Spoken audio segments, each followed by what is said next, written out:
पोलिसांसोबत झटापट झालेली आहे. काय करणार आहे? 1500 रुपये त्यांना देत आहे. मुख्यमंत्र्यांना सांगा बरं, 1500 रुपयात दिव्यांगाचं कसं होतं? जगाच्या व्यासपीठावर दिव्यांग कुठेही जातं तर त्याला ना पैसे लागत ना काही नाही. 10-10 हजार रुपयाच्या वर ते मानधन देतं. आज देशामध्ये इतर राज्यामध्ये 4-4 हजार रुपये मानधन आहे. इथं दिव्यांग मंत्रालय स्थापन झालं तेव्हापासून बोंबलतोय मी सारखं का किमान 6000 तरी द्यावं. सरकार त्यावर कुठं लक्ष देत नाही. उलट आमचा जो अंत पाहण्याची व्यवस्था सरकार करत आहे. हे आंदोलन मोडीत कसं काढावं याच्यासाठी सगळा प्रयत्न चालू आहे. अशा पद्धतीनं आता कार्यकर्त्याला कोणी थांबू शकणार नाही ना. आज मंत्रालयात घुसले, उद्या तुमच्याकडे घुसणार आहे ते. पोलिसांनी झटापट केली आणि आंदोलन कार्यकर्त्याला विनाकारण पोलिसांनी त्रास दिला तर आम्ही सरळ आयजीच्या कार्यालयात घुसू आणि मी स्वतः घुसणार. कार्यकर्त्याला विनाकारण त्रास द्यायचं काम नाही. कायदा सरकारनं मोडला आहे. सेवाहमी कायदा आम्ही 1 महिना झाला आहे आंदोलन करतोय. साधं उत्तर सरकार देत नाही आहे. कुठे गेला सेवाहमी कायदा तुमचा? 7 दिवसात उत्तर द्यायला पाहिजे. कायदे सरकारनं मोडायचे आणि आम्हाला सांगायचं कायदे मोडू नका म्हणून. हे चालणार नाही. आम्ही शांततेनं आंदोलन करू. तुम्ही कुठेतरी निर्णयावर आले पाहिजे ही विनंती सरकारला करतो. आणि बैठकी चालणार नाही. निर्णय लागेल, निर्णय द्यावा. निर्णय देता येत नसेल तर आमच्या अंत्ययात्रेची व्यवस्था करावी. वारंवार सांगतोय.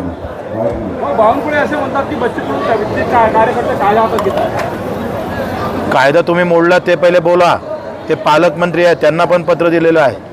ते म्हणतात मला पत्र भेटलंच नाही. त्यांच्या ऑफिसमधलं पत्र त्यांना भेटत नसेल तर काय बोलावं?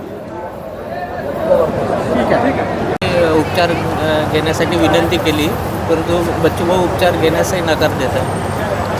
त्यांनी सांगितलं की 13 तारखेपर्यंत ते त्यांचा BP जो वाढत आहे त्यासाठी ते उपचार घेतील. त्यानंतर मग ते काय निर्णय घेतील ते आपल्याला माहिती. एक शेवटचा प्रश्न, बच्चूभाऊंनी सांगितले 14 तारखेपर्यंत आम्ही गांधीगिरीने आंदोलन करू, पण 14 पर्यंत जर सरकारने निर्णय नाही घेतला तर मग आमच्या अंगातही भगतसिंग आहे म्हणून मग आंदोलनाला तीव्र रूप देऊ असं इशारा दिलेला आहे. भगतसिंगांची वाट न पाहता या गांधीगिरीला पाहूनच सरकारनं योग्य निर्णय घ्यावा अशी आपल्या सगळ्यांची विनंती. शेवटला प्रश्न, पती या ठिकाणी आंदोलन करतोय, आमरण उपोषण करतोय, प्रकृती खालावत चाललेली आहे. पत्नी म्हणून काय वाटतंय? कारण जीव धोक्यात टाकून या ठिकाणी बच्चूभाऊ आंदोलन करतायत. त्यांनी यापूर्वीही 4दा अन्नत्याग आंदोलन केलं होतं. त्यातल्या 2 अन्नत्याग आंदोलनामध्ये आम्ही सोबत होतो. काय आहे की माणसाचा मूळ स्वभाव हा फार बदलत नाही. त्यामुळे या पद्धतीनं या सर्व प्रक्रियेमध्ये व्यवस्थेमध्ये सामोरं जाणं त्यांना आवश्यक वाटतं.